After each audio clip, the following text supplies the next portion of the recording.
From the BBR studios, it's Line Locked, where we talk about everything racing and a lot of bullshit. I like bullshit. You like bullshit? Yep. I'm your host, Chris, and this is Corey. Corey. What are you doing? I'm here. Are you here? See, I was waiting for that. I'm here. Was that a better intro that time? I think it was perfect. Okay. All right. Second time's a charm, Chris. Hey, did you have you ever noticed, like, when you go out and you see all these Wi-Fi network names? Mm-hmm. Have you ever seen any strange ones? The best one is at the racetrack. I always see one that's Meat Wagon, or FBI Meat Wagon or something. FBI Meat Wagon. I don't know whose it is, but I always see it at the racetrack. What about you? Well, I had my girlfriend had set up a new Wi-Fi account, and I set up her password and all that stuff. And she is a very big nerdy kind of person. She loves Jeff Goldblum. Okay. And so the name of the network is Goldblum Does Not Live Here. Just in case the neighbors see, if you ever see Jeff Goldblum in our driveway or her driveway, he doesn't live there. So call the police. Call the police. Get him out of there. Or at least call you to let him know. Yeah. And make sure Mary knows to have him pay a bill on the way out or something. Yes. Pay all the bills. That'd be great. Hey, I'll be okay with it if he's over there and paid the whole house off, maybe. I don't know. All right. So we got the news. Yeah. Which button is the news? This one, isn't it? I think so. There we go. No, that's it. That's it? Yeah. This is the news with Corey. And see that? 10 seconds. 10 seconds. 10 All right. seconds. You have to have that 15-second one. I love it. All right. So in the news, all we're going to talk about real quick is Hendrick Motorsports. They accomplished something this year that I thought was pretty cool.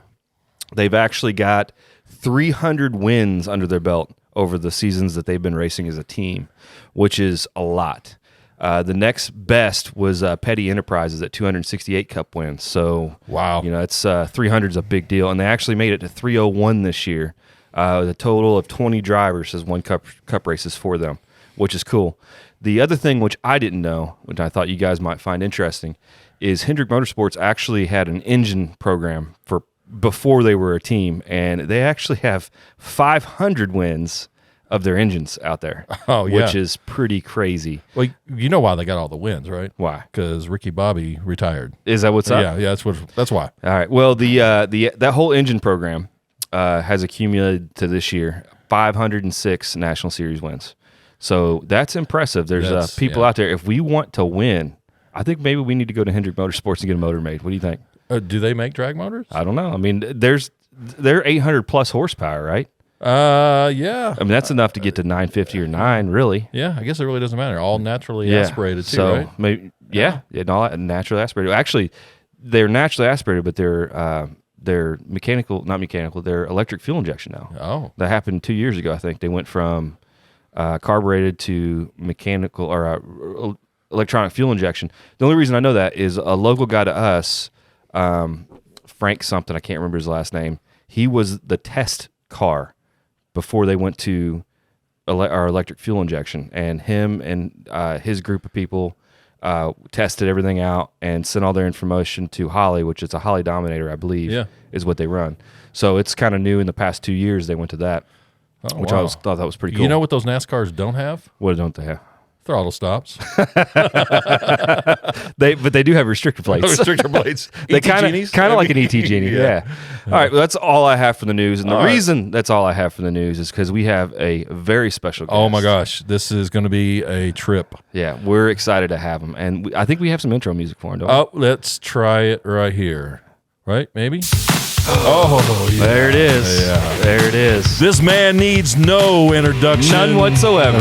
4-time NDRL Pro 7.0 champion. Woo!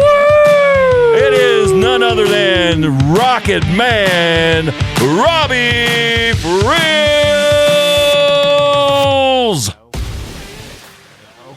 Yeah, you there, buddy? Is this thing on? How you doing, Robbie? All right. Doing good.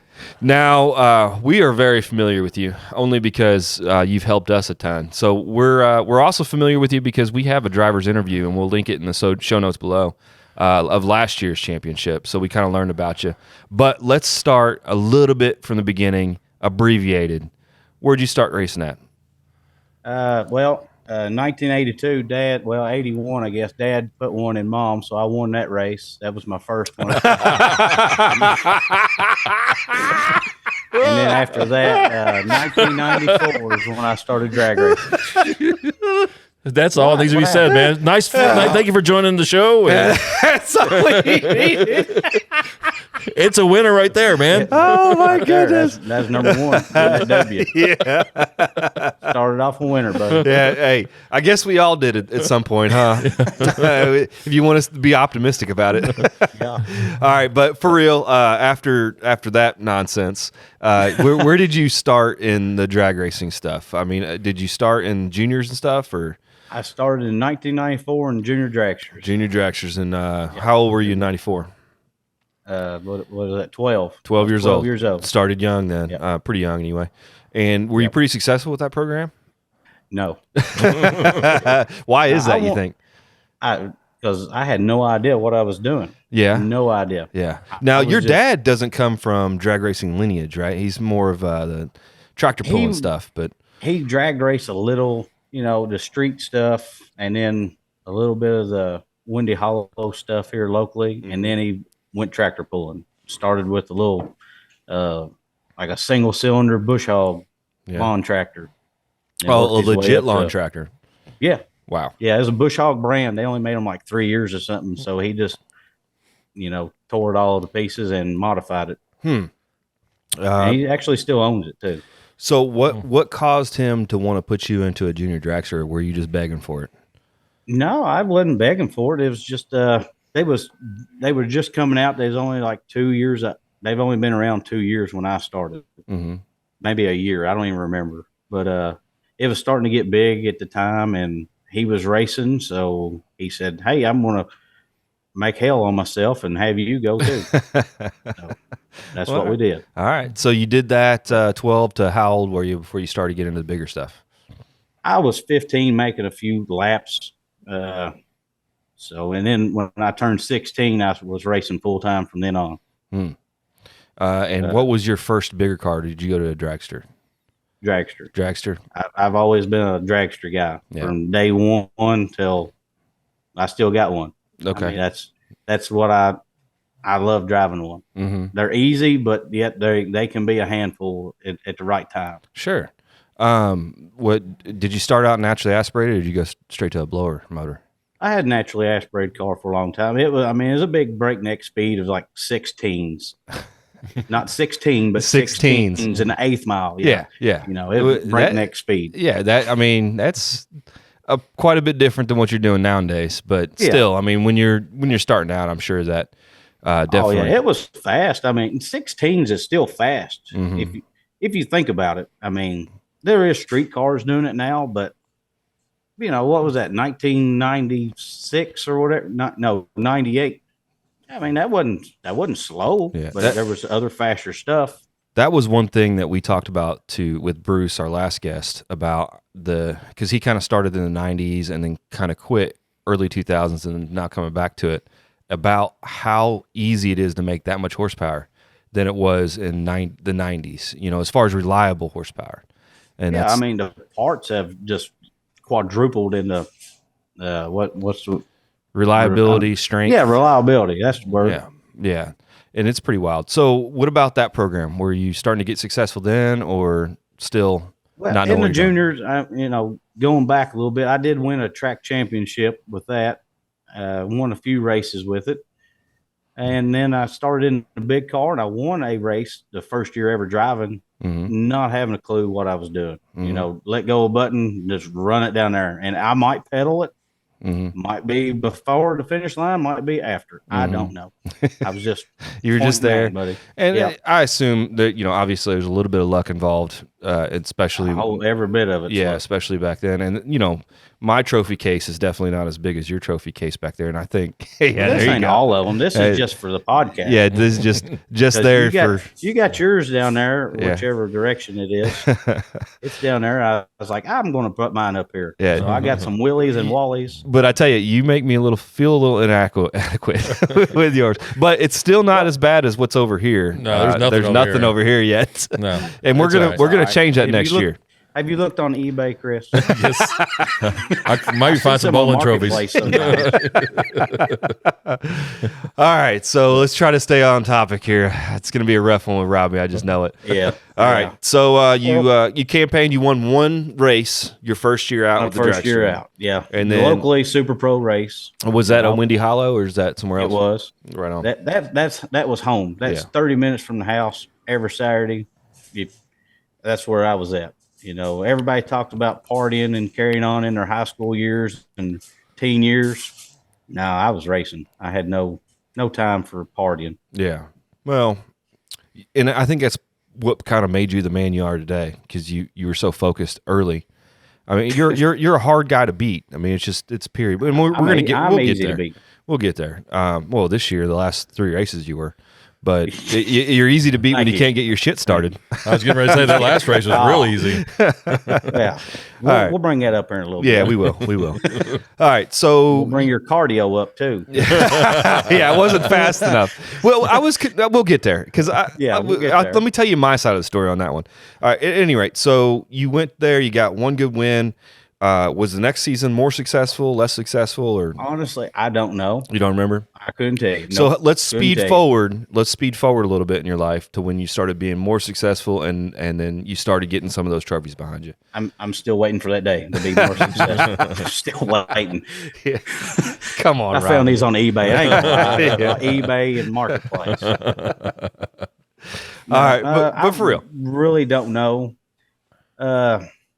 I run a Jag super quick. It's a 1/8 mile bracket race, and like nowadays, they had a special sticker at the time, a 4-second club. I mean, that was from the 90s to early 2000s. That was, you got one of them stickers. That was pretty cool in my world, anyways. Yeah. Like especially around here, Dad had the fastest car around. It went 5.0s, 490s. Wow, and that was the fastest thing around. And we went to Chattanooga, Tennessee with Bo Bowes. And he was going 460, so we was just amazed. Dad's out there going 5.0s. I'm standing there watching. There's a stock suspension Mustang, went the exact same ET as my dad, 508. Wow. I'll never forget it. Wow. That thing just boogied down through there. Yeah, but they're factory race cars. Place. Ford knew what they're doing when they built those things. Yeah. For sure. No, there's Ford. So you went super quick racing for a number of years, and you've told some good stories about that. I don't know if you wanted to go into any funny stuff that's happened during those years. I know we sat around one time. I think it was in Martin, Michigan, and you told some funny stuff about the time that you'd spent there. It sounds like a really fun time. The 470s racing. It was a blast. We come in and everybody was off. Kind of got their little clicks here and there, and we just made fun of everybody. Is basically how we lighten the mood. So nothing's changed. Around, and Dad would be riding around on his 4-wheeler, kicking a guy's cones over as he had set up around his pit area. We just ride by, kick them all over. Yeah, they'd set them up. I'd be right behind him again, just knock them all down. They might like us. They may be mad. I don't know. Yeah. Well, but you're making waves regardless, huh? Yeah, they knew we was there. Yeah, right on. But all right, so go ahead. No, I was just going to say in the super quick, I've almost got the NDRL covered, but in the Jag super quick, there was not a single person that hadn't seen my ass. No, Chris, not like that. I mooned everybody. There's lots of pictures of you out there, and you're not bashful in all of them. So, but I was what? You were not bashful in any of them. Oh no, I thought you said something else. But now that's where I learned to cut my teeth. Really, was on super quick racing. We traveled around, went to these tracks. What some people would hate them. They're rough, short, dark, guardrails, not walls. The stuff that people hate. That's where I learned to drive. And if you put me on a skinny, dark track, I will wear you out. But if you put me on a big, wide open, well lit track, I'm not even gonna let go. It's bad. Well, and I tell you, that's the one thing NDRL does do is they make sure we're on those nice wide. Yeah, on them wide, brightly lit tracks. Yeah, that's why I don't do so hot. Yeah. Well, maybe we just need to put some steel guardrails up and I feel at home then. Yeah, have some fluorescent lights at the end just to tell you where you stop at. Grass patch in between the track. Yeah. War at the Woods is where we need to go start racing at, huh? Yeah, that's a little sketchier than what I'd be. I'd send it once in my drag. Just give it a shot. Yeah. Yeah. Right on. So you went through, which arguably the Jegs Quick Series. That's a pretty star-studded pack of people, from what I understand. I mean, it's definitely not entry level racing, I guess is what I'm saying. It's about like any big money race. You'll see some of these names in there. I mean, it's a big deal. Yeah, and I've heard it's pretty awesome. I've heard a lot of guys come up that are pretty legit professional now that went through that series and talked very highly of it, and it's still going on, right? The super quick stuff. Yeah. That's pretty cool. Well, I don't know what year they're on. 29, maybe 30 years strong now. Wow. So, all right. So you got over the super quick stuff, and then what did you do next? I actually took a year off. I went racing 2, maybe 3 times, and that was a miserable summer. Yeah, just financially, or just you just didn't. No, because I didn't go. I just didn't. Dad had quit racing for a little bit, and I was like, "Well, I ain't going if you ain't going." Well, that I found out quick that sitting around wasn't for me. I had to go, so I started back up in 2007. Going full time by myself 2 to 3 times a weekend. And then she's distracting me. Sorry. And then I've never quit since then. What'd you start back with? Did you go back to the Jag stuff, or did you? I run local stuff for a long time. From 07, 08. I run every weekend, Windy Hollow, Hardinsburg, and Bowling Green. Not every weekend, but you could find me in one of them places. Yeah. And then I started chasing points pretty hard in 2009 at Windy Hollow. And that's the year I won the championship there. That's my only Super Pro championship. And it was a good year. I changed cars in the middle of the year, which I don't like change. And I bought a brand new racecraft chassis car and swapped motors in the middle of the week, and then went back out the following weekend. And just flat out was winning. Yeah. The first couple weekends of 2009, there was 4 races, and I won 2 of them, runner up at 1, and then I was still in at the very first race. I got called off early to do. The street cars were down there spinning out or something, but we was fine. Yeah.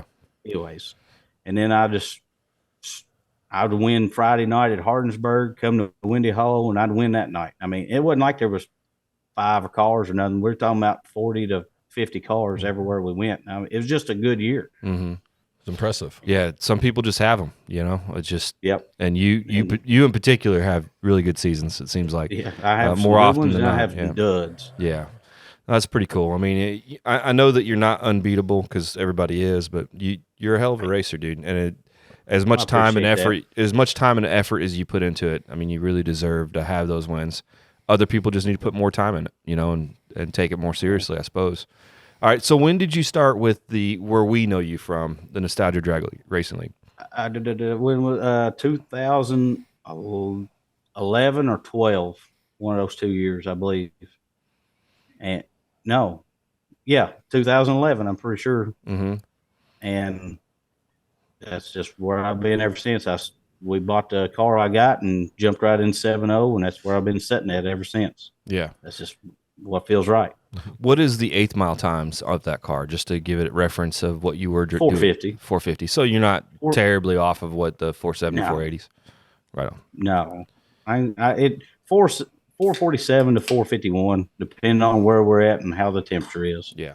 But it's that's where it's happy at. So you said, let's not even mess with this gas or this comp or 750. We're going straight out to 7.0 racing. Yep. About what it was. When did Yeah, your dad? exactly what it was. When did your dad get involved as well? Was it later? In the Yeah. in the NDRL, he actually started before me in 2010, I believe he was with it. All right. Maybe 2010, I believe. Maybe, yep, or 9. Hell, I don't know. It's been a minute. Has he always had that GTO, or did he do something else before that? He's had in the NDRL, he's only had the GTO. Okay. But in other stuff, he's had dragsters, he's had door cars. Mm-hmm. You know, he's even got a pickup truck too now. Yeah. Was it something farms, right? The gasser pickup. Gallon Farms. Yeah, that's pretty cool too. And nice enough for some. I know at least in the past he's letting drivers, a couple drivers that I know, they broke their shit and let them hop in there and make some runs in the gasser He's class. loaned out the truck and the Camaro that we have. Yeah, that's pretty cool. All right, so let's talk about. So you went in at 2011. Today's like 23, right? So there was at least a few years there that you weren't so successful, right? Well, The beginning of it. My first NDRL race, I won. Okay, maybe I'm wrong then. My first 7-0 race was the NPCA at Indy. Yeah. There was 3 7-0 cars showed up. 2 made first/final round. Yeah. And it was me and Buddy Hull is who it was. Yeah. You know, the top fuel driver, Buddy Hull. Oh yeah, Mm-hmm. we know of him. That was my first 7-0 race, and I won. Wow. And then I went to my next 7-0 race was NDRL, and at Bowling Green, Dad won 750 and I won 7-0. Okay. So that was probably one of the coolest days I had. That was Dad's first win in the GTO and my first win in the group. And that's got to be tough to race your dad every time, and not both of you can get in the winner's circle each time when you're running the same class. So I bet that was pretty special to have that. Your dad running 750, you running 7.0. But I'm assuming his ego got to him a little bit and said, "My son can't run faster than me." I know. He just decided he was going to build a different motor, and off to the town he went. Yeah.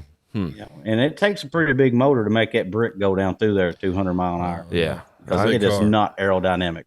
I don't disagree, but also I'm driving a taller brick, so I think I might have a little bit hurting a little harder, but I really want to try to go 750 at one point in time, but I just don't know if that little small block's got it in it. All right. You better start drilling holes. You definitely need bigger tires for sure. We got the problem solvers or the third wheel. Yeah, the wheel. The problem solvers are sitting behind you right now on the camera. I've got some big Bubbas. They're 16-inch wide. Not those? No, it's behind you on the camera. But we're coming out bigger and stronger next year for sure. I got you. All right. You got some run flats. Yeah, that's it. So I can't help but sit here and stare at your headset. Is that your headset for racing next year? Maybe. It's $5, man. Is that the color scheme you're going with? Little baby blue? Mint green. It's mint green? on Okay. mine. Yeah. It was either this or something that had to light up cat ears. Yeah, I would have added that. That would have been a lot of fun. And I went back to the store yesterday to get those, but it had another cord that had to plug in. And I was like, I'm not having cords everywhere. I'm out. I almost pulled the trigger on them. All right, let's talk about your first year of the 4 that you've won the championship. How'd that play out? Do you remember? 2015. 15. Yeah, I remember. That was the first year I had Crowler on board. Mm-hmm. They had been, not to toot my own horn, but they'd been after me for 2 years trying to get on the car. And we didn't know what to expect. Dad had sponsorships before with some people, and he said it's just a lot of hassle. But I talked to the guys at Crowler, and it was simple. I mean, they said, we'll do this, take care of you on this, and off to the races you go. I mean, that I couldn't ask for anything better. Yeah, that's them a big guys sponsor. really helped out my program big time. Yeah, that's a big name, big sponsor, and great products. Yeah, we both. I'm use happy Crowler. to have them on board too. Yes. We both use Crowler in both of our motors, and we're real happy with the product. And we appreciate it. and when I called him out, I said, Robbie told me to call y'all. I make sure I give back to the people I like. So, but it was a good year. I don't remember everything exactly, but I know I was in the final of the Hot Rod Reunion. So I either won or runner up. I don't recall. I'm pretty sure. I could be wrong. But it was a good year. We had a championship, so I mean, cannot complain about that at all. No. So yeah, I was happy to have a sponsor and win a championship. That was my first championship with the NDRL after having three or four runner-ups. Wow. So you're always in the mix then, for the most part. It haunts me. I've led the final race those first 3 years, and we go in. I either have a breakage, get passed in qualifying, and get rained out, or I had a timing system malfunction. Got hoodooed on that bunch. Got local by the homies then, huh? No, the final race was actually in. I'm not going to say where it's at, but it was in Michigan. It's not 131. Yeah. It's anyways. Yeah, I got you. Yeah, they had a hanging photo cell. It said I went like 842, 60 foot, and went like 679 and I went through the finish line the first time sideways because I was on the brakes that hard. Wow. Because I was like, I am smoking this dude. Yeah. So I was on the brakes hard, went through sideways. His wind light comes on. I'm like, what the hell? Shit. Yeah. Oh. Yeah. So I get down there and have my little pity party, come get the time slip and come back. So that's not right. I talked to Jason Becker. I said, this is wrong. I said, I would like a rerun. We talked to the guy I run. He agreed. We went back up there, exact same thing again. Except for I didn't go through sideways. I went through smoking the tires probably, and still no wind light. And at that point in time, my heart broke, and I just let the car bounce. It was pitiful. I didn't care at the time. I was like, if it wads up, I'm done. I don't care anyways. But I did care. I would care. Yeah. Yeah. I was heartbroken. That is one thing that I can say about you is regardless winning or losing, the emotional reaction that comes from you. I mean, you are invested. And that's probably what it takes to win, is to be so upset when you lose and so happy when you win. But you have a reaction. I do. I am not a good loser whatsoever. Not one bit. I hate losing. If you see somebody that's a good loser, that's a real loser right there. And I'm not. Well, damn it, I'm a real loser then, because I laugh about it. I try to be humble when I win. I don't. Yeah. I do yell and carry on before I get out of the car, and when I do, I don't want to celebrate too much in front of the other guy. I might fist pump. And when my bunch get down there to get me, I might throw hands up in the air and hug, yell. But I try not to make too much in front of the other people. Yeah, I mean, and that's I know how it feels when you get beat. Yeah, that hurts. Just and I don't want somebody down there rubbing it in my face, so I try not to. But when I do lose, I'll go congratulate them, and then I have my fit. I mean, I throw, I cuss, yell. It's pitiful. Yeah, well, I mean, but again, it's the yin and yang of the sport. Is if you need to be, you have to be that emotional and so invested to make it worth it as far as when you do win. But also on the flip side of it, it hurts terribly when you lose. I know the feeling. I just don't allow myself to, whenever I actually won my one compared to your, 30,000 trophies, back there was a lot of excitement inside that cab. There's a YouTube video on there. I believe it. I was just super pumped. But as soon as I got out, it was just another day. It was pretty humbled about it, and I don't know. I think personally, because even in school, I didn't play any sports real competitively. I was mainly there just for girls and whatnot. But there's definitely a winner's mindset that you and a lot of other guys with our league have. That you can tell, because as much as nice it is to win, and you see the winning and the excitement, you really know who has that winner mindset is when they lose, and you could see the amount of frustration and pissed offness. Because that's at least outside looking in, that is a far greater reaction than when you actually win. Especially for somebody that wins a lot, as you do. I try to have my fits down there towards the end of the racetrack where it's mostly just other drivers. I mean, there's not like spectators or kids or anything, except for mine. But I try to compose myself once I get back to the trailer. I might say something to myself or kind of shuffle around and, just have my little pity party. Yeah, Just leave me alone for a minute. I'll get over it eventually. But, when I talked with Jared Bradshaw on a future Blood Brothers racing video, he had a driver's interview on that side of it. He was talking about the times that he got upset, and we had mentioned about sometimes you got to really look at who's watching you, spectator wise, kids wise, and stuff. Because a lot of these guys kind of look up to you. And we're not like some NPK stars or Clay Milliken or something like that, but these guys are probably the kids that come watch us. This is probably as close as they're going to get to a lot of that atmosphere. Exactly. And if they want to be this, you got to have a decent front where at least the trailer door needs to be up when you start throwing shit, type of thing. Like I said, I try to compose myself when I get back to the trailer because I know kids are walking around. And if I see a kid, I'm like, hey, they come up, look at the car. And I say, do you want to get in? Do you want a sticker? Do you want this or that? Mm-hmm. I just try to really get them involved and let them know. Mm-hmm. And earlier this year was at Indy, and it was probably one of the coolest things I'd heard. Some kid was walking over to the trailer and he was looking, they was taking pictures. I said, you want to get in? He got in. We went on going. Well, I was headed up to the finals. I know it wasn't, not the finals, 4 cars.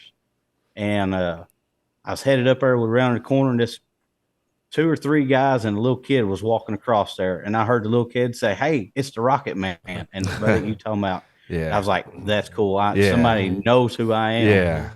Yeah. But he probably forgot time he got in the car and took a nap.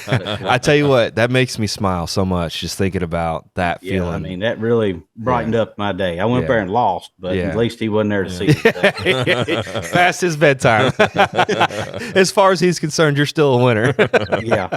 But, I was talking about being a bad loser. I'll tell on myself. We was at Martin, Michigan. Drove 9 hours, got up there, lose first round.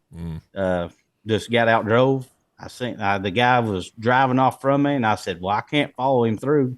And by the time I picked my foot up to start pedaling, he put her in park, and I just watched him. And then he bumped one time and put like half a wheel on me. I said, well, I am a duck. So I get down there, and she hands me the time slip. I race in my boots I slip on, and I had my tennis shoes in my hand, and there was a fence. I done had my fit, and I seen that fence. So I started hitting the fence with my shoes. My feet slipped out, and on my ass I went. So there I sat on the ground, pouting, and I just sat there and changed my shoes like a little 2-year-old. Was I embarrassed? Yeah. Yeah. Hey, and my wife said she was. Yeah. If she don't count. Yeah, I mean, it like we were just saying, it's just when you lose, that emotion sometimes outweighs what that winning actually feels like, because you're that close. Well, in that particular case, losing first round is like the worst thing, because 9-hour drive and you're just done. We were first round losers then too at I think Martin, Michigan, right? Both of us. Both of us first round. No, did I win? Or was that no? I was St. Louis. I won. So one of the Bruce, he in his little our last guest, in his little narrative thing he wrote on the email that you never responded to, he wanted to be introduced. Didn't I? He wanted to be introduced as the 3,000th time first round runner up. Yes. Which is perfect. We end up not using it because he's just joking, but I thought that was funny. It is what it is. It takes a lot of first round losses in order to figure out what you're doing. And especially with me and Chris is a little bit better than I am because he's pretty good at just staying consistent with his number. I always want to go faster. Yeah. And I never get that bug out of me. And I'm always trying stuff. I need to quit. This last race for me anyway, I was running 9.0, 9.0, 9.0. There's no reason to move around with it, but it is what it is. 850 and 80 to go. That's where well, the 80 would be tough. There's no other competition in my class with 80. There's just not that many cars to do it. 850, there usually is a couple cars. So that's what we're doing next year. All right, let's go back to you. Okay. So the first championship. The second one was what year? So that was 2018. 18 was your second. So how'd that one go? Do you remember? Well, not all of it, but I do remember most of it. Let's see. We had 6 races. I won 4, runner up at 1, and 4 cars at the other, and not in that particular order. Just that was the numbers that got you there. Yep. 4 wins out of 6 is pretty good. That's like Jackson territory. Yeah. And then, and then a runner up and 4 cars. So I mean, that was even with I won a race. I broke a motor at Martin, Michigan. We're 8-9 hours away from home. My Spire's sitting in the garage. We make a call. The motor's there the next morning. We've up at 7. We had my old motor out at about midnight, and my new one was set back in at 7 and fired up at 10 o'clock. So somebody came from your shop and then drove a motor all the way up there to swap it out. Yep. That's pretty wild. Now, I helped you. Go ahead. I broke the motor. I was the first car out, first pair, first qualifying lap in 7-0. They run reverse order that weekend. Yeah. Slung the rod out of it in a burnout. I mean, I was like, oh God. All that effort. I'm walking through the staging lanes like, who will offer me a car? Yeah. I'm looking and looking. I'm like, I can't ask Jeffrey. I mean, he's chasing me. I can't ask him for a car. I can't ask. And there's nobody else. Yeah. And I was like, I wonder, would Jared be willing to give up his car for me to? But his car would swallow me up whole. It's a large car. Yeah.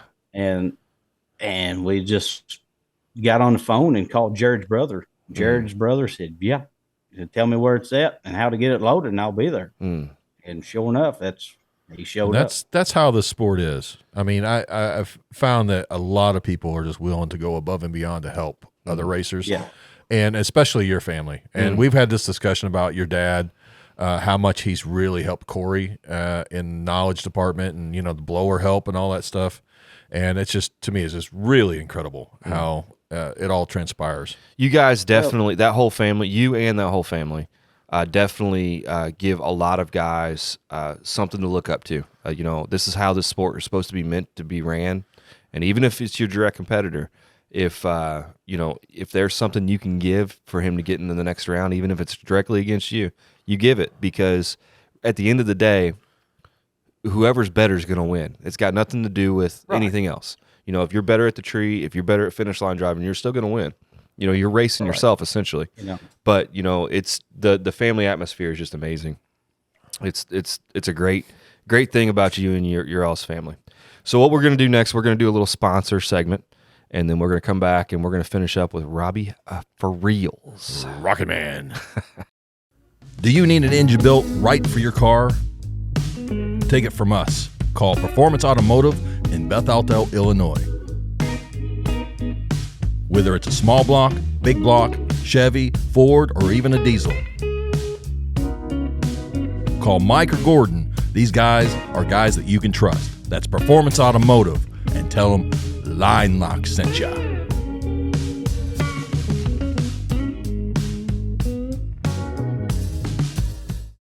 All right. We're back here with Robbie Freels, and we appreciate that sponsor this week, Performance Automotive. Bethalto, Illinois. Fantastic group of guys. Yep. Make sure you call them. Some good guys. And make sure you call them for your next performance engine, or just a chit chat, because I'm sure they like chit chatting. Yep, absolutely. They know their stuff. Maybe they don't like chit chat. Maybe I shouldn't say that. Call them if they answer great. Yes. Maybe they'll quit answering you. So we're back with Robbie, and we just got finished up with his second championship with the NDRL, and now we're going to go into his third. Remember your third at all? Because that was just last year.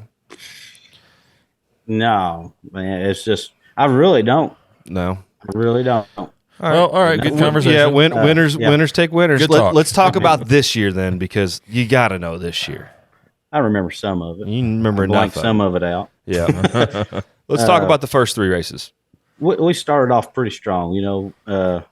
Qualified number 1 3 times in a row. So that was pretty awesome. I don't know if anybody had done it before.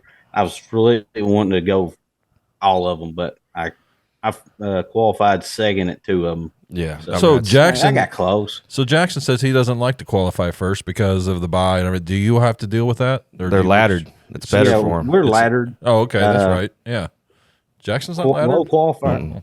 No, not until later round. Yeah, that's right. Okay.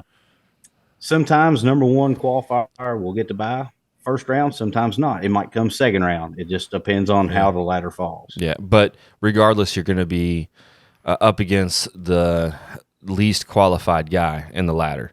So even if you don't get to buy the first round, you still are, there's a good shot at a car that is having a difficult time getting to 7-0, be able to race them. Yeah, and sometimes that difficult getting to 7-0 is because they're too fast. That's true. That's true. It ain't because they're having mechanical problems or traction problems. Yeah. They're having can't slow it down problem. They're on the underside. And they're able to drive the finish line on you. So that's a different.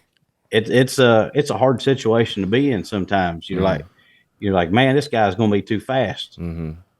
We've talked about that in the past about how I assume with your racing that it's probably a little easier because you kind of race the same people over and over and over again. What's the turnout in 7-0 on a normal average weekend? This year we had a higher number. I say we're at 15 to 16. Yeah. Average probably. And then usually the Nostalgia Nationals and Norwalk usually draws our biggest 7-0 crowd. Yeah. And usually we'll go 5 rounds, maybe 4 rounds usually throughout the year. Yeah. And we'll have to go 5 rounds at those 2 events. So just even saying that, when your competition, you've probably raced 75% of them. Pretty consistently, kind of where they're going to be at the track, on the track when you're going down. Honestly, I don't remember. You don't? The smarter person would know. No, man. A lot of people have a game plan before they get in the car. Yeah. I'm going to go down here and do this, do that. Yeah. That bites me in the ass maybe every that's single time. Your key to success. I make it up on the fly. I get down there and I'm like, do I need to pedal? Shit, it's too late. I done passed the finish line. Wind light on. Well, that was lucky. Yeah. In the next round, I'm like, I'm going to run it all the way out. Womp, womp, womp, womp. Whoop, I forgot to run it out. Yeah. Well, still wind lights on, though. So yeah, I just make it up as I go. Yeah. If I go in with a game plan, no, Corey, you got burned on that one. Yeah, then that's what we were kind of discussing here is, with at least with what we race, with 50 plus cars, it's hard to even remember the one guy that you're about to race, where he's supposed to be at on the track. And we actually have quite a bit more time. I run 9.0 right now, you run 7.0, so I have 2 seconds more time to think about it. So if I had stuff written down, like a guy like Sam Patrick, for instance, where he knew where he was supposed to be at on the track, it would help you. But then again, I kind of like your mentality is you run your own race, Right. And I think honestly, at least for us and ProGas, I think that's gonna have to be our approach in the future. You really can't worry about where they're supposed to be at because every car is a little different. They shift different. Where they may mile and higher more, or on the front end they get it. Whichever, it's never going to be the same race each time. So, it's an interesting thing. Yep. So your first 3 races, right? You won all 3. Number 1 qualifier. No, number 1 qualifier, and I think I lost at 4 cars at the first race, and then won the next 2. Which was the Nostalgia Nationals and Norwalk. Yeah. And then what happened the last 3 races? Let's see. Went to Martin, Michigan. No, St. Louis was next, wasn't it? Yep. After Bowling Green. Yep. What did I do at St. Louis? Second round? I don't even remember. See, the losing ones don't stick out. I don't remember. St. Louis, I don't remember. First round, she says. Norwalk, no, not Norwalk. Martin, Michigan, first round, which that's when I showed my ass and fell on it. Mm-hmm. And then Bowling Green is when Corey didn't keep his cardio up and get to me in time. Okay, so let's talk about what happened. I can tell you what happened. Here's my version of you it. go ahead, and I'll rebuttal with what happened on my side. Okay, they started the car. They run the cars in front of me. They told us to start. I pour in the water. My opponent, does his burnout. Well, they say stop. Okay, shut it off. Well, a car ran off the end of the road. He went long. Yep. They forgot his parachute pin. See, he went long. They shut us off. They get him pushed back off the track. They says, fire him up. My opponent fires his car up. It's no big deal. Won't go to hit mine. Nothing. I mean, it's going 16 volt, and as soon as I turn the mag on, it goes to 9, and it's just struggling. He does his burnout, and I was like, he's done did too. I ain't going to hold him up real long. We're trying and trying. Jackson, he's my go-to guy, and he turns around and yells, does anybody have a jump box? Yep. Anybody got a jump box? And from my vantage point, all I heard was crickets. So here's what no, or kick rocks, nothing. I was there with you because we had a GoPro on your car at the time. And I'm hoping that didn't give you bad juju in some way. Yeah. But when he asked for a jump box, it's like, I have a jump box, but I can't tell you for sure that I have one. I didn't want him to wait, not knowing for sure that I had one. We usually keep one in our golf cart. So I started heading that direction to see if I had one before I said, hey, I've got one or something. And as I'm running back, I see him staging up and you already out of the car. Yeah. So, maybe I should have said, hey, I think I have one, but I didn't want to do that and then burn him down and then feel like an asshole. So that's the reason I didn't, Technically, I have 2 minutes. Yeah. You didn't want to push him that hard. Yeah, right. And he done did 2 burnouts. That's extra fuel for that guy. Yeah. And, I was like, this deal's wrapped up.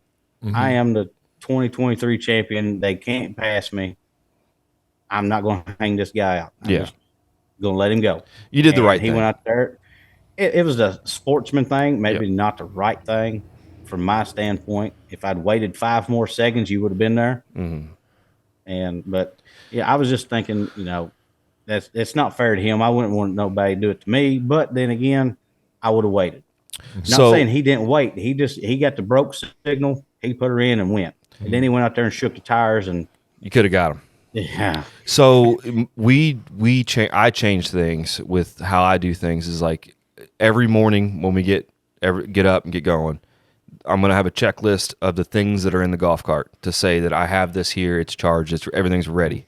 So if anything arises like this and somebody yells for one, I can say I got one, and to be able to so they can do their waiting or whatever's got to happen. But again, at the time, it's something we normally keep on the golf cart. I just didn't know for a fact that I had one.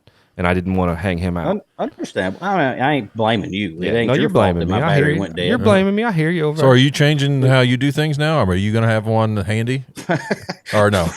Probably not. No, I didn't think so. Hey, he's not even replacing the battery. No, probably not. I went back to the trailer. That baby fired right up. He's not even replacing it. So you run that 16 volt stuff, right? 16 volt battery. Yeah. Yep. You like XS. It's night and day. XS has a 20% off Black Friday. I know. Oh. Yeah, I'm aware. I would consider it. Up. I would consider it. And they are an NDRL sponsor. That's why I use them. Yep, they're fantastic. I want to switch to 16 volt. Chris really needs to switch to 16 volt because he doesn't have an alternator. I need to, but I don't have an alternator that does 16 volt, so I would be buying 2 things. I don't have an alternator. I know. I guess I need one. Well, but you don't have to drive back or drive to the staging lanes. And I don't technically have to either. Well, I don't know. The rules are kind of a little sketchy in pro gas. Like you're supposed to not be pushed back or forward, up to the lanes, but a lot of people do. The faster ones do. But I bought a 10-gallon tank for a reason, Yeah. All right, so let me ask you this. A couple questions. One of them is you have 2 twin boys and a daughter. I noticed here recently your twin boys were doing some Hot Wheels racing. Power Wheels racing. Yeah. And everybody races Hot Wheels, man. Hell, I still race Hot Wheels. My bad. And I noticed their car was actually not like a Hot Wheel or a Power Wheel that you could buy. Yeah, so something you built? Iffy on the rules. Okay. We asked about it before, and they said absolutely not. And I said, well, we're still going. They're either going to let us make exhibition or just say absolutely not. Yeah. Now, is that a plastic tire that's on there? No, that's a real junior dragster slick on the back. Oh, nice. Oh man, it's got 2 12-volt XS batteries on it. Yeah, NDRL sponsored, and it's like a 23T body on it. Yeah, it's cool. And it's real cool. And I think it's like a Rascal motor. You know, the mobility scooters. Yeah, yeah. I think it's a full kind of custom motor car. that's on it. Full custom car. Are both of them driving it? Yeah. Cool. Yeah, cool. they both do. So they have obviously taken an interest in drag racing. So you're probably going to try to push them into a little junior stuff when they get to age. Well, the juniors, there's 2 juniors in the garage waiting. My old car that I started with, and when we found out we was having twins, Dad took off to Missouri and bought one. Wow! He found it on Racing Junk. He said, "I'll be back." That is a grandpa right there. I cannot wait to see them go through the journey of that. That's going to be so much fun to watch. Yeah, right now, I've actually still got my old go-kart, and Dad got it out, got it running, and they like that electric one better because it's quieter. Okay, they're being little sissies about it. But we've had them on the go-kart, and they have to wear their headphones. Yeah, whatever. Yeah, but, ear protection. Yeah, because it's too loud. I'm like, it's Briggs and Stratton, man, just ride on. I rode that thing for years without even a helmet, and I got the scar to prove it. Let's be honest. In the future, I'm sure electric will be more of a thing, and there'll be rules and stuff to keep tracks around. Sign off if you're talking about electric. Yeah. I got an old Dodge truck out there, buddy. I roll smoke just for shits and giggles. I was in the driveway, and the boy was like, "Make smoke." I rolled the cold. They love it then. They love it loud then. All right. My other question is, tell us, like, one of your years of racing, what is a really special moment that you've had? You know, either with you and your dad, or you and your wife, or something that sticks out as a really special moment. Well, my first NDRL race when I won with my dad. That one really sticks out because you both in the winner's circle, right? I tell you, go ahead. That was his first win, like I said earlier, with the GTO, and my first win with the bunch. And it was a hot day at Bowling Green, like normal, and it was just I don't know, it was pretty emotional. Yeah. An outsider watching you guys race together, a special moment for me watching you guys race was I can't remember what racetrack it was, but you both qualified 700 with an 8 or a 9 or something like that. No, sir. 703 or 7 flat with a 3 and 7 flat with a 4. Yeah, that's what it was. Number 1, he was number 2. Yeah, that's what it was. That was really special to watch, and the excitement and the energy in the crowd that was watching it was pretty freaking cool. Yeah, it was. I mean, it's forced to be side by side, and his car has it has fits. It'll go out there, either shake the tire or drive to the one way or the other. But that pass was just on a string. I mean, we leave, and I'm just watching him. He's right beside me. I'm like, what are you doing over there, Dad? And we get down there to the finish line, and he's like just barely out in front of me, and then poof, he's got both chutes out and going backwards. And there I am going, what the hell's happening? He ain't supposed to be beside me. Yeah, that was really cool to watch. And that's not the only time that's not as tight as that was, but there's a lot of times you guys race. It's a pretty close race. And you know, I've heard him come back to the pits and tell him I smoked his ass. I don't even. You're talking about. I try not to be that way in front of people down there. I don't even get out of the car. I hear him back there bragging. I smoked his ass. I smoked his ass. Yeah, I love it, man. Your dad. And I get out and I'm going, yeah, because you went 680 something. Of course you smoked my ass. I'm going 7-0. You smoked me, against the rules here. It's not fair. No, it's real. It's a real honor to know your dad, and knowing the history he comes from with the tractor pulling days and him being in the Kentucky Motorsports Hall of Fame. Right. I mean, he's an amazing guy, and he's very humble about it. And it's very telling for us, because to know you, and although we cut up and whatnot, but there's a lot of him in you, as far as being a good sportsman and being a nice guy and offering up what information you got. A lot of times when you ask Robbie a question, he'll be like, I don't know. I ain't got a clue. Yeah, but at least you're honest about it, Oh, yeah. And then I make small judgments, and if it's something big, I'm like, hey, what do you think, Dad? He's like, I don't know, it's your car. Do what you think. I'm like, well, I'll swing for it this way. Yeah.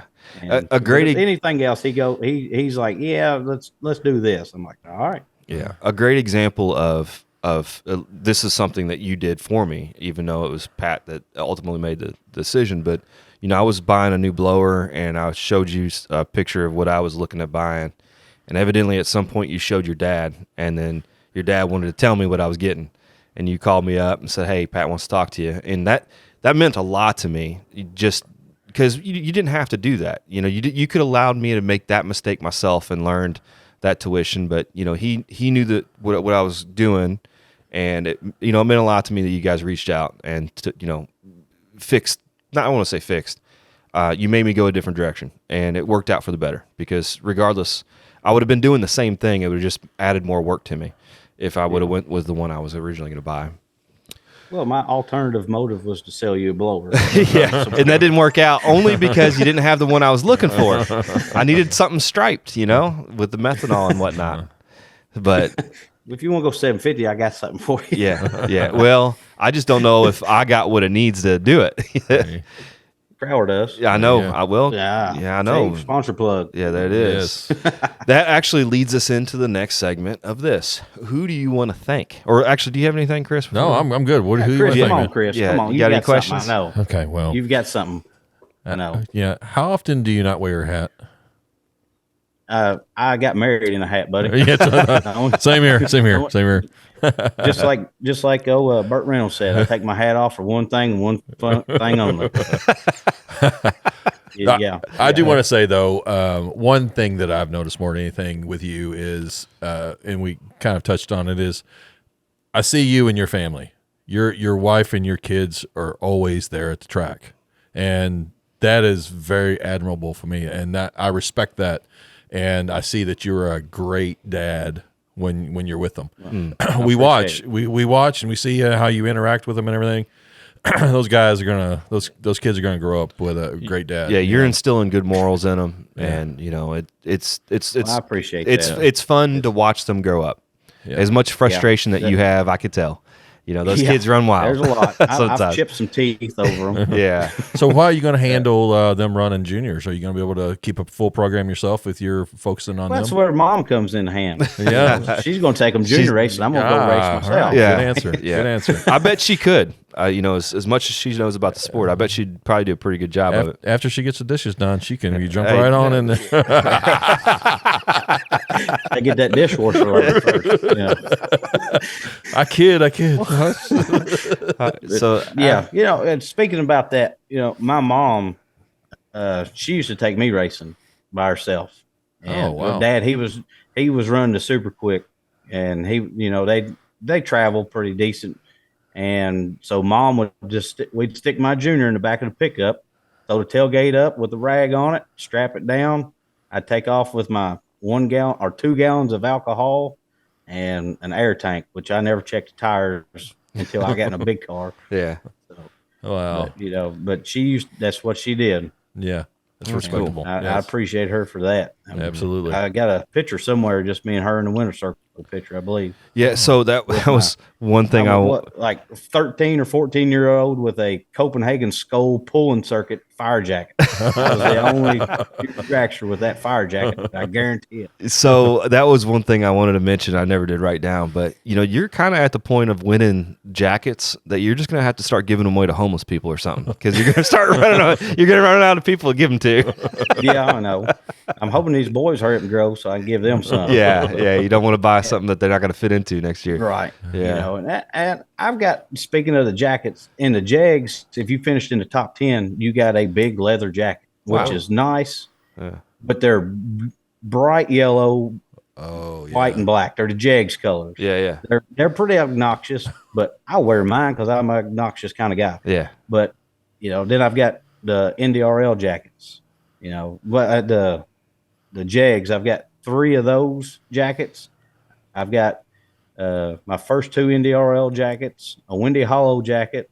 I gave my wife last year's jacket, and I gave mom this year's jacket. Oh, yeah. So, I could tell how special that was for her, too. I thought that was really cool that you did that. Yeah, nobody even, my wife, Kateri, and Bob Eaker are the only ones that knew I was doing the jacket for my mom. Yeah. I didn't tell anybody, any of my friends, nobody. I didn't want anybody to accidentally slip it out or anything. Smart move. I knew she would appreciate it. Yeah. Cool. All right. So this is the time you get to tell us about whoever you want to thank, sponsors, family, all that things. Well, I've got to come off and thank Crowler. You know, they jumped on board in 2015, and I really appreciate all their help that they've done. Hal Cano Chassis, Hal's a good personal friend of mine. He built the car brand new in '94, and it's been passed around like a buffet bar. You know, it's just it's been passed around. It's had a lot of drivers in it, and I've been lucky enough to be in it now, and you know, I can't thank him enough for building a good car. That thing will work absolutely anywhere at any time. Cypress Creek Farms, they come in board last year to help out and get up and down the road with fuel, and we really appreciate them. My mom and dad, they've done a whole lot, so much for me for well, since day one, literally. They helped me. Since the day you won that race. Yeah, that my first race I won. I appreciate you, Dad. Appreciate you, Mom, for taking it.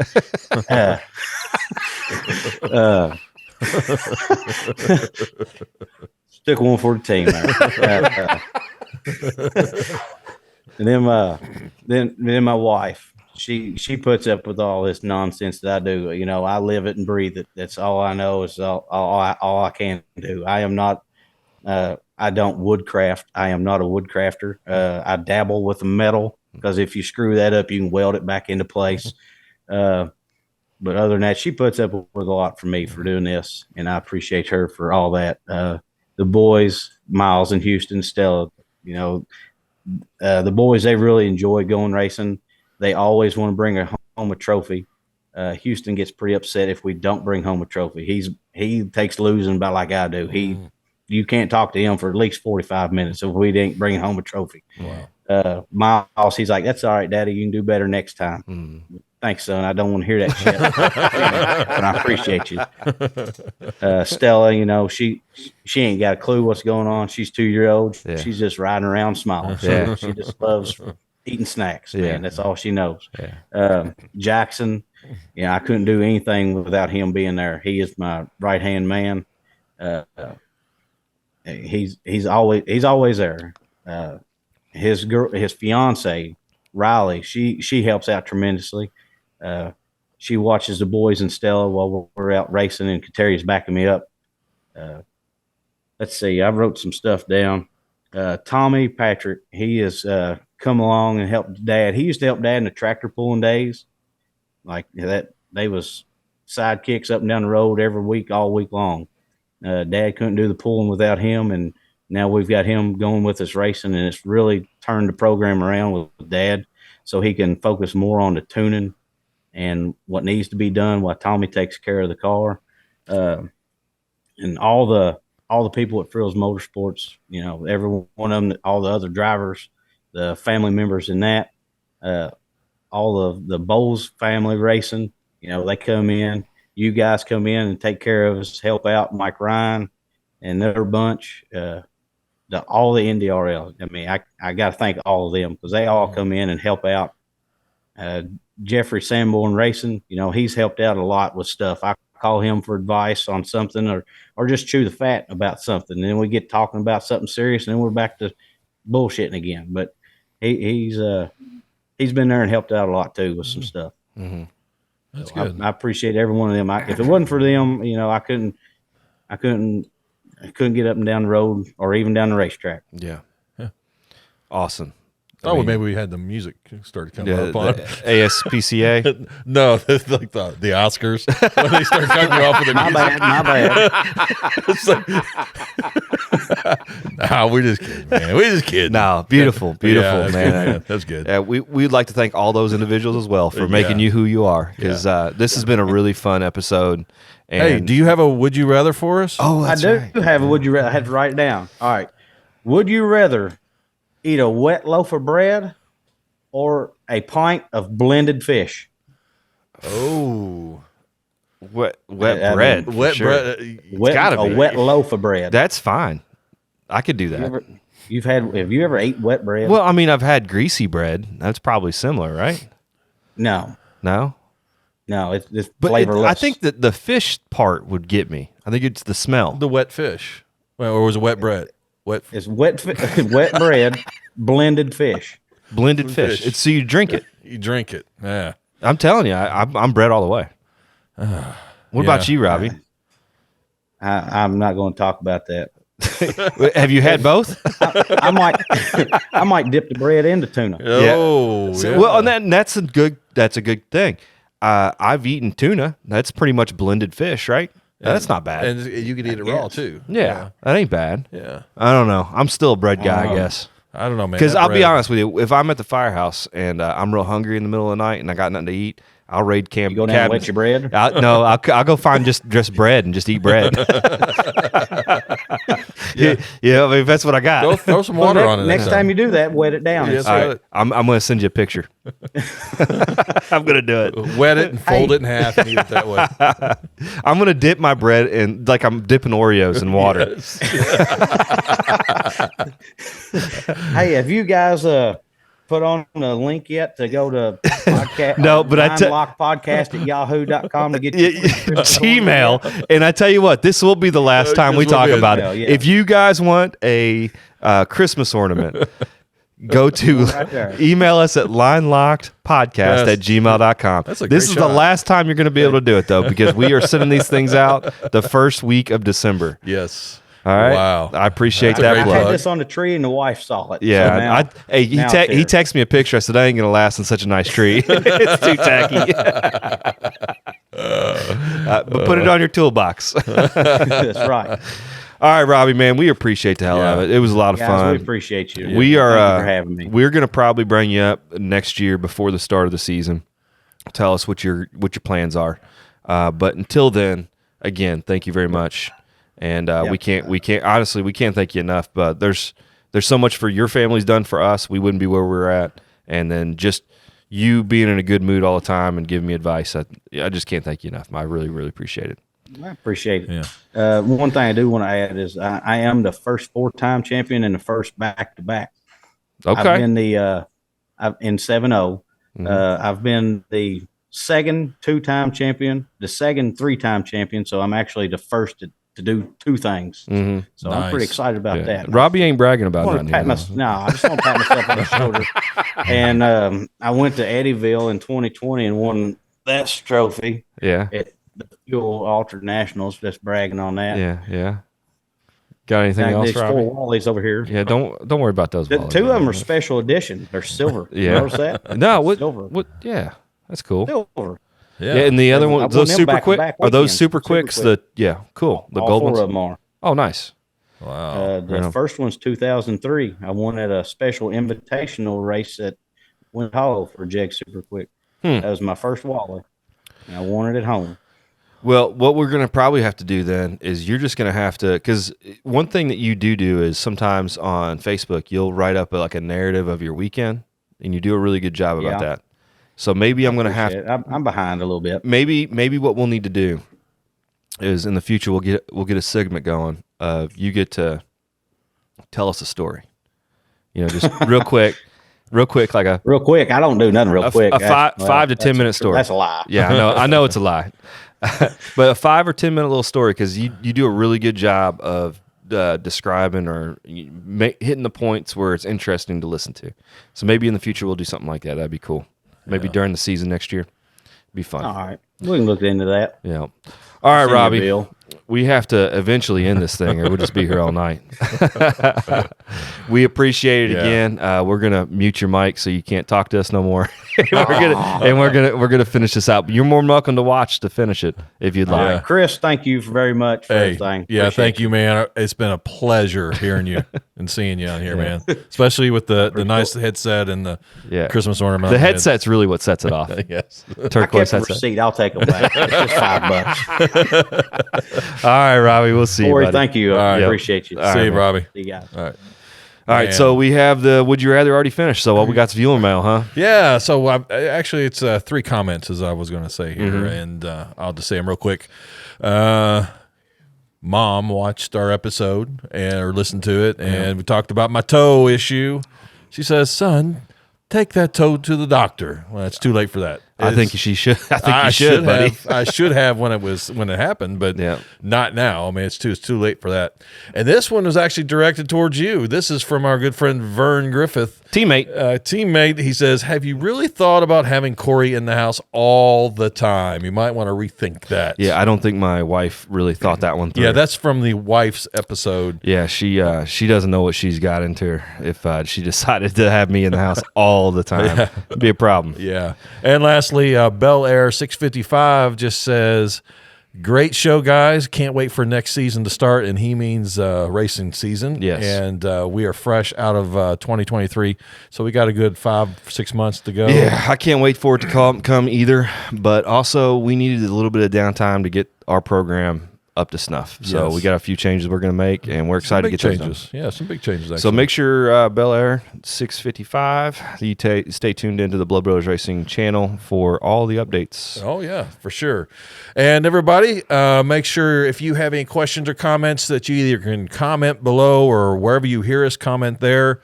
Also, you can write us at linelockedpodcast@gmail.com. And we will respond either on the air or via reply. And there's our outro music. Yeah, I guess that means we're done. Did you hit that? Okay. I thought you were pointing at it. I was pointing at it. Okay. All right. So I am Chris. And I'm Corey. And we are Line Locked. We can never get it right. Never get it. Well, we kind of blew that one. Anyways, take care, guys.